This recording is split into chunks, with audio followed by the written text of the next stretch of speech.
The sun rises on the coast of Dorset, and in the game of life, everything is to play for. The birds have nested, time, effort and energy have been invested, but until those genes fly into the population at large, peril remains. To champion the winners and commiserate with the losers, stay tuned to Springwatch.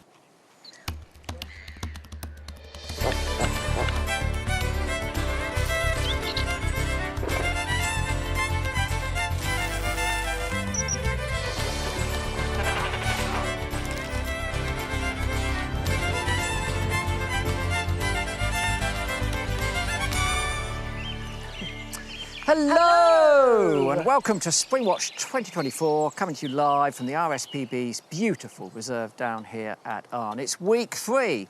Now, I think if you were watching weeks 1 and 2, you know we kicked off with a great start, plenty of science, lots of drama, some fledging, some birds got eaten too. But we've got more coming up this week, I can promise you. I tell you what, let's go live straight away to all of our remaining remote cameras. Obviously, some have fledged, we've lost those, but oh my goodness me, you know where I'm going. Let's go to the goshawks. What a... That's great, isn't it? A portrait of perfection, predatory perfection in the making. Haven't they changed? Remember we first started looking at little white fluff balls? It's unbelievable, just in 2 weeks. We haven't actually focused that much on them, have we? Sadly so it's not. Really Sadly nice not. to go to them live when they're looking so spectacular. Teardrop feathers on the breast, characteristic of the juvenile plumage. They can see their wing feathers coming through, but most notably, the eye. It's the piercing eye of this predator. Sensational stuff. More to come. Well, they're keeping their eye on us. We've been keeping our eye on all of the nests, as I hope some of you have on the iPlayer over the weekend. And if you have, you'll know that there was some drama over the weekend. There was also some really good news. So, start with the good news. Let's start with the oyster catchers, because we were predicting that those 3 eggs were going to hatch this weekend. Saturday at 12:45, you can see the adult bird is very restless. There's some pipping going on with those eggs, which means they've just started to hatch. And yesterday at 7:11, we get the first glimpse of a little chick that has clearly hatched out of the egg. Just to prove the point, the adult flies off with it, leaving one very soggy, vulnerable little chick. Second egg starting to pip. You can see a little hole in there. She settles down again, but at 10:53, we get a glimpse of 2 of the chicks, 1 egg still to hatch. What happens next is quite comical, because look, I'm going to say that's the female. I don't know, I'm saying it's the female on the chicks. He comes along, look, she's like, no, he wants to have a look. I want to have a look at my offspring. She's like, no, go away. The other one hasn't come out yet. I want to surprise you with 3. And I don't quite know what's going on there, but it is quite comical. The other adult, which as I say, I'm presuming might be a male, sort of wanders off, looking slightly embarrassed. 2:20, we've got the 3 chicks. The third one comes out of the egg. How adorable are they? They're precocial, these chicks, which means, I was going to say, they wander off, but that one sort of staggered off, very unsteady on their feet at this stage, as you can see. It's trying to walk on pebbles, which is not easy. So off they go. They start to explore their surroundings. And you can see, actually, fairly quickly, they get the hang of it. 7 o'clock, they're back under the adult for the night. And at that stage, what are you looking at me for? We can't sex the oyster catchers like that. You're trying to say that it was the male that was being pushed off. She had a greater investment. Well, I like to think it might be the female that was sitting on them, pushing the male away. But as Chris says, we don't actually know that. But anyway, so they're all under one of the adults at 7 o'clock in the evening for the night. And that's when our nest watchers got a little concerned, because remember, they had seen a fox around that area. Just after midnight, the adult gets alarmed, runs off. Keep your eye on the right corner of the screen, and you see a fox. Shadow of a fox goes past. Fortunately, not that far away from the nest. Well, far enough away, and then the adult comes back in and starts to brood the chicks again. Obviously, they're very vulnerable, so we were delighted when in the morning, this morning at 5:40, we see all 3 chicks present and correct. Slightly chaotic and clumsy still. But you can see just how quickly that they're getting the hang of it. They go out with the parents who are showing them how to feed on the marshes. And you can see they're sort of sucking it up like spaghetti, having their first meals. All 3 of them. It's great to see all 3 of them with the parent birds there. Exploring, and this one, watch this. Oh, face plants. It all got too much. It was either exhausted or maybe it had tried to eat too much. But as I say, a great start to tonight's programme with some good news of 3 successful hatchings. And now we move on to your story, Well, they're Chris. delightful little chicks. Now, look, one of the great joys of being able to put our tiny, unobtrusive cameras right close to those nests is that we can see things that you would never see in a lifelong, view as a naturalist. You know, we monitor those nests now for 24 hours a day for 3 weeks. You can't go and stand in a bush this far away from a nest for 3 weeks without falling asleep or disturbing the birds. So we are able to witness things which otherwise we would never see. Some things are absolutely fascinating. And our duty, of course, is to report all of this to you. Not to make any judgments, but to show you what's really happening out here. We tell you the complete truth. Sometimes, however, the truth is quite hard to swallow. This is going to be a tough watch, so if you're feeling a bit squeamish tonight, you may not want to find out what happened to our reed bunting chicks. We had 4 of them in the nest, down on the marsh. They were doing well. Both adults were coming in frequently with food. Here we see the female coming in and bringing them some insects, but look at this. Out of nowhere, an adder appears. The female flees, obviously, immediately, and the snake bites 2 of the youngsters, clearly envenomating them because they are almost immediately still, either incapacitated or dead. Then it moves around, thinks of taking one of those youngsters until it grabs hold of it by the head, as they always swallow things head first. Once it's got a grip, it withdraws the dead youngster from the nest to a place where it'd be easier to swallow. It's extraordinary. When I grew up, adders, when you read the books, they eat small mammals, that's what it said, particularly young small mammals that it would get from their nest. But this is not the first time we've seen this behaviour on Springwatch. At Minsmere, we saw an adder climbing well over a metre into a bramble bush to take young goldfinches. So again, this is fascinating new behaviour. But what happens next?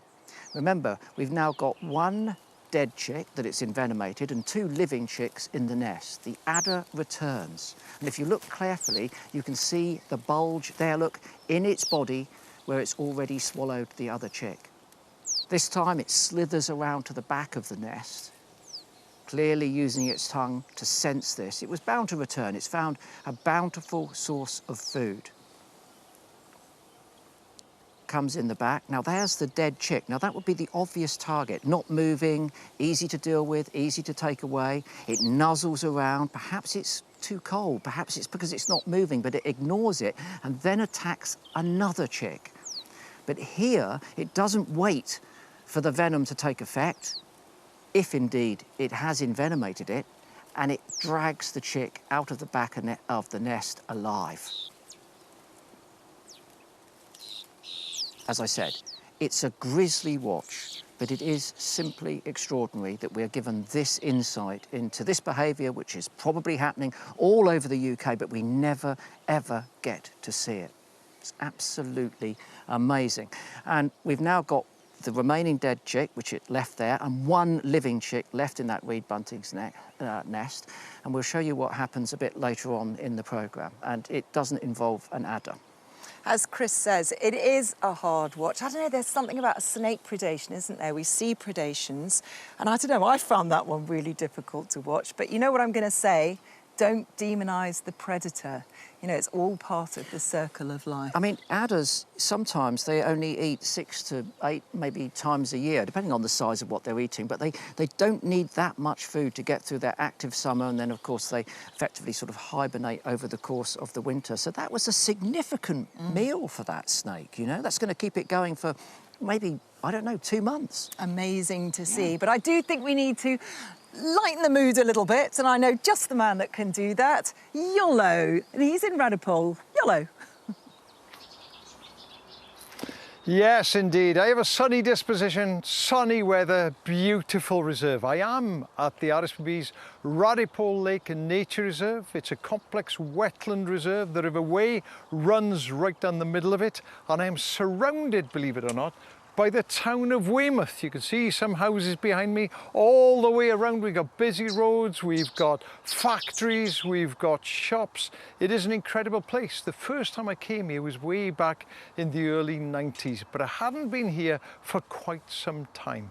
So a few days ago, I seized the opportunity to have a look around.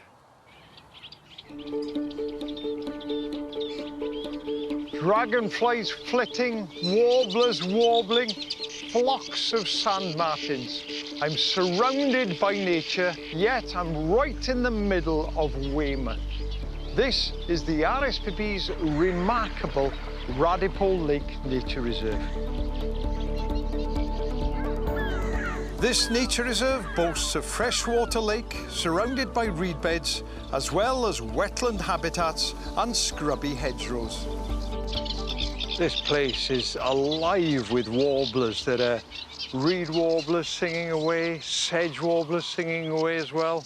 Those two are just back from Africa, and every now and again you hear the explosive song of a Chetty's warbler. It's a bird that is rarely seen but often heard, and it doesn't sing, it absolutely shouts at you. You never know what you'll come across here. There's a roe deer buck, a male roe deer, just skulking in the vegetation, just tucked away. Beautiful, beautiful animals. Looking at me, it knows I'm here. Right, I'll walk away, leave it in peace.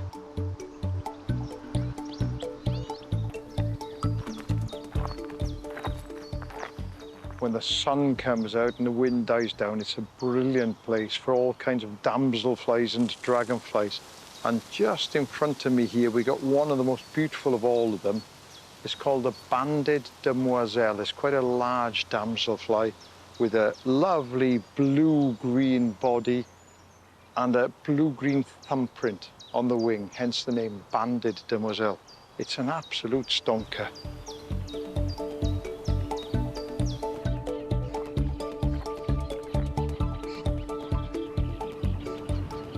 Oh, here we go.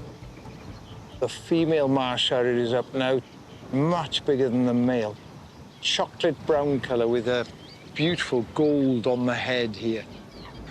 And this is the perfect habitat for hunting and for breeding. But what a cracker of a bird. What a place this is. It's jam-packed full of just amazing wildlife, surrounded by busy roads, by houses. I can't think of anywhere else quite like this in the whole of the UK. It is a 215-acre urban jewel, packed full of all kinds of wildlife. So much so that we brought our long lens camera operator, Mark Yates, with us. Mark, what have you got for us? He's looking out over the Lake Radipole itself. Oh, a couple of cormorants, a coot and a mallard. Those cormorants no doubt have been feasting on maybe some of the carp here, some of the mullet here as well, just resting up in the evening sunshine. but it's well known for its extensive reed beds. You can see some of them behind me, and that is where you will find some of Radipol's star birds. I'm talking here about the bearded tits. Very difficult to see at this time of year. These were filmed when we were here for winter watch. I call them bearded tits. They should be called bearded reedlings. They're not members of the tit family at all. There you see the males with the grey faces and that droopy moustache there, and there are roughly 700 pairs in the UK, and half of Dorset's breeding population are all on this one fantastic reserve here. And we'll be back later on to show you more of Radipol's wildlife, but now let's leave southern England and head up to Scotland and catch up with Megan, who's in an urban environment.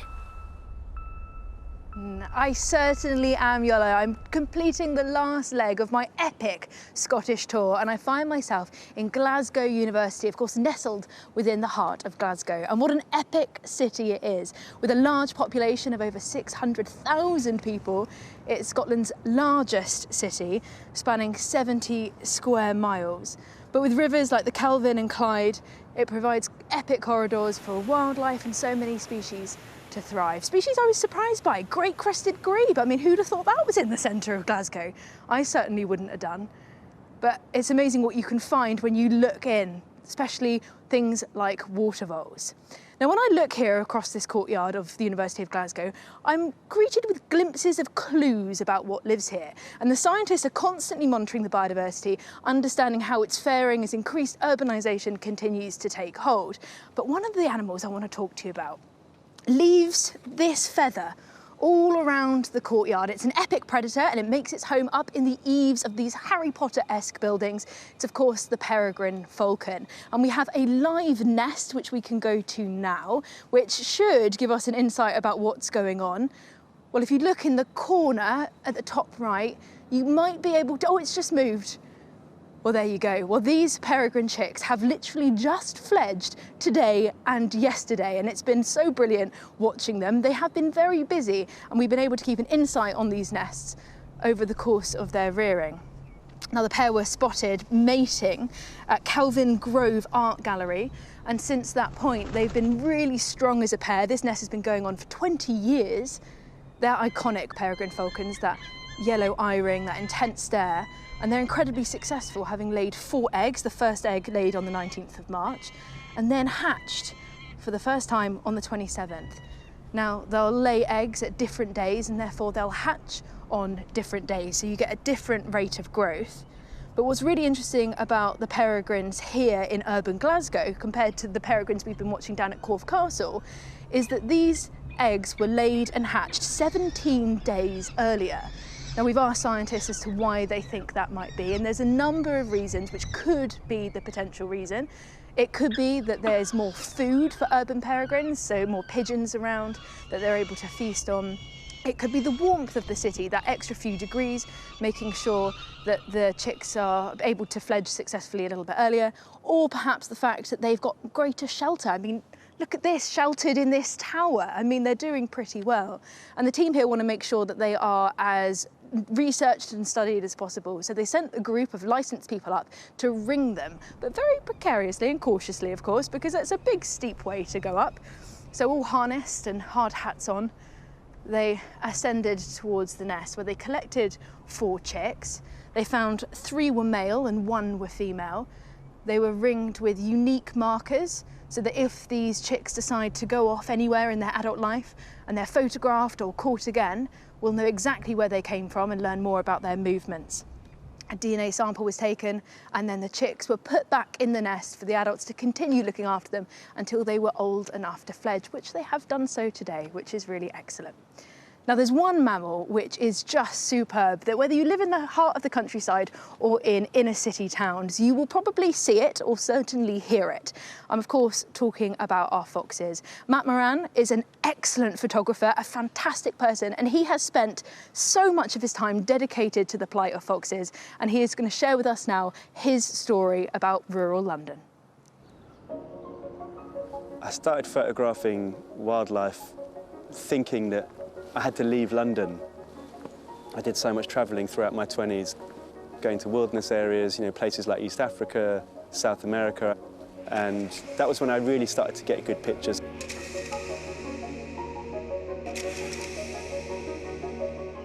Little did I know, the animal that would captivate me the most was living right under my nose. We're in an allotment in North London. This, for me, feels like a complete oasis. Discovering this place changed the course of my life. Back in 2016, I went for a walk with my partner, just in the streets around the back here. There were two foxes having a fight. They were both on their haunches, like pushing each other, doing that foxtrot thing. And so I ran home, got my cameras. They'd finished the fight, but they were just hanging out, and that was really the birth of my experience with foxes, photographing them. 7 years later, I'm still doing it. This allotment is perfect for foxes. There's lots of sheds here that they can make their homes under. There's a whole series of water troughs up and down the path of the allotment. I think if I were a fox, this is probably where I would choose to live, that's for sure. When I started, I knew that if I wanted to get really, really good shots, I was going to have to, you know, educate myself. I put this camera inside this box here that I cut a hole in to hide it. And then I've got these flashes. And really, you want to try and light the subject as naturally as possible. You also don't want to completely spook it. Someone once said to me that camera trap photography is 99% failure and that you do it for the 1%, and I couldn't agree more. You get rewarded at the end, and I have over the years. To be able to get that close to a wild animal was such a privilege, and you know, that buzz, every time I'd open the gate, what was I going to see? What sort of behaviour was I going to see? Fox behaviour is always surprising, and I've often said that the more I learn about them, the less I actually know about them. You know, they're full of incredible variety of behaviour. Often they will leave, you know, children's toys or shoes on food that they've buried as a visual cue to go back and then eat that food later. So they're caching food. You know, it's really clever behaviour for the fox. The fox is a divisive animal. You know, they can nick your shoes, they can poo on your doorstep, they can dig up your lawn. And I learned over the years that, you know, why they're digging is they're hunting worms. You know, from my point of view, all of this is just a natural, you know, fox behaviour. My intrigue around the foxes often leads me out of the allotment and onto the city streets, under the cover of darkness.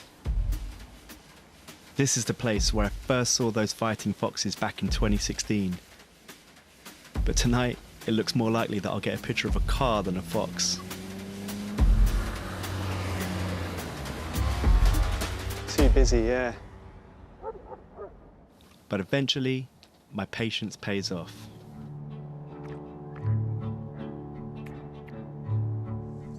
Hey, Fred, you're the cheeky one, aren't you? I remember you. Definitely has that curious nature. Yep, you're going to come right up and check us out.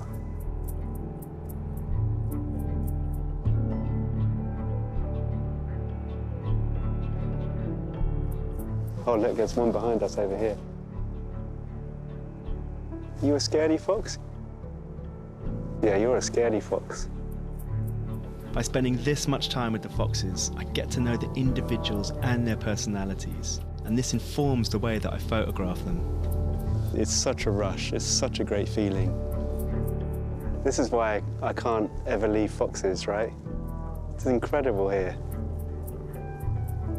You know, this is on my doorstep. I feel so lucky and privileged to have this kind of wildlife spectacle just a few minutes from where I live. So I'm really thankful. It's just a wonderful, wonderful night.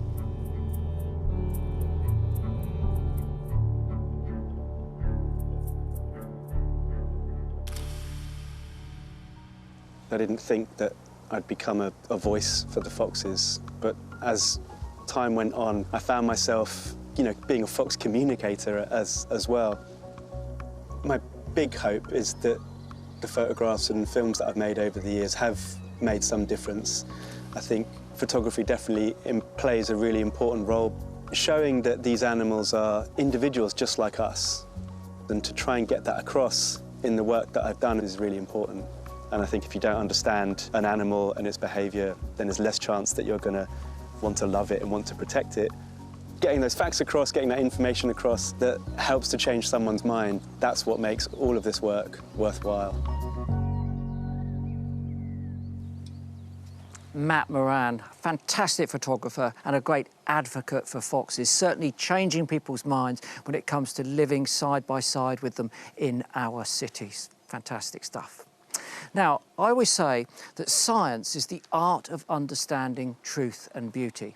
And on this year's series, we've certainly had some science. We've been telling the truth. We did that earlier with our reed buntings and adders. And we've had beauty, those goshawks. But what about the art? It's time for some art. I'm very pleased that I can introduce you to Mark Anthony, aka Street ATM, Street Artist par excellence. Thank you for coming along. Thank you. You're hard at work already, but before we get into the mural that we're painting here, why murals? Why not canvas and paper? I really liked the idea of using art to reach a maximum number of people and getting art out of galleries, doing street art, especially for something that's kind of important to spreading the word about the importance of the natural world and the dangers that it faces. That's basically why I want to paint outdoors. And what came first, an interest in wildlife or art, or both? As a small child, I was obsessed with both, actually. Yeah, I was obsessed with birds and drawing and painting them. And as I grew up and went to college, I painted lots of different styles, lots of different genres of art, but I've always loved nature. And in these times when it's really so important to get the message across to as many people as possible about, you know, the beauty and importance of the natural world, this is really what I gives me the passion to keep on doing. We can take a look at a couple more of your pieces of work here. Kestrel here in a very urban environment. A lot of your work is in urban environments. We're trying to get people to focus on the wildlife that's there. Well, exactly, and I mean, this is an interesting metaphor because that was on emergency housing made out of shipping containers, and it's an image of an ideal wildflower meadow with all the inhabitants that it has, you know, without pesticides, without herbicides. That was a collaboration, the meadow, with Karen Francesca, but the whole thing is a way of showing what we've lost and what could actually potentially return if we give more care to our environment. And what about this one? This one is outstanding because here the colours of this magnificent stag beetle go perfectly with the wall that you've got it on. Yeah, one of the great things about doing street art is every wall is completely different. It's got different surface, different textures, colours, and every brick wall is a kind of almost a painting in itself. And so when I'm using different colours on different walls, then the interplay with that is so much more interesting than just a blank white canvas. Where is that one if people want to see it? That's at the Hold in Ipswich, the archives in Ipswich. Fantastic stuff. OK, well, from that wall to this wall, and you've got started here with a very charismatic species, the ladybird spider. Yeah, it had to be part of this